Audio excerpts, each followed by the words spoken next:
Hansot police મથકના police જવાન દારૂકાંડમાં અંતે ASI સહિત 7 લોકો સામે ગુનો દાખલ કર્યો હતો. અમેરિકાથી આવેલ વ્યક્તિએ પાર્ટીનું આયોજન હાસોટમાં આવેલ એક ભઠ્ઠા ઉપર યોજાઈ હતી. વાયરલ થયેલા વિડીયોમાં પોલીસ કર્મી નશાની હાલતમાં ડાન્સ કરતા નજરે પડ્યા હતા. ભરૂચના હાસોટ પોલીસ મથકના પોલીસ કર્મીઓની દારૂની મહેફિલનો વિડીયો સોશિયલ મીડિયામાં વાયરલ થયા બાદ કાર્યવાહી કરવામાં આવી છે. ભરૂચ જિલ્લા પોલીસ વડા મયુર ચાવડાના આદેશ બાદ તપાસ હાથ ધરવામાં આવી હતી. હાસોટ પોલીસ મથકમાં એએસઆઈ તરીકે ફરજ બજાવતા હિતેશ પરમાર અને જીઆરડી સભ્ય ઠાકોર પટેલ સહિત 7 લોકો સામે પ્રોહિબિશન અંતર્ગત ગુનો નોંધવામાં આવ્યો છે.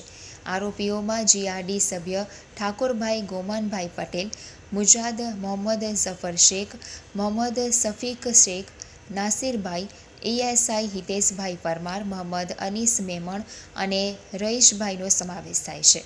તપાસમાં બહાર આવ્યું છે કે અમેરિકાથી પરત આવેલા નાસિર મિર્ઝાએ પોલીસ કર્મીઓ માટે મહેફિલનું આયોજન કર્યું હતું. આ મહેફિલ હાસોટમાં આવેલ એક ભઠ્ઠા ઉપર યોજાઈ હતી. વાયરલ થયેલા વિડીયોમાં પોલીસ કર્મી નશાની હાલતમાં ડાન્સ કરતા સ્પષ્ટ દેખાય છે. દારૂબંધીની કાયદાના ભંગ કરનાર પોલીસ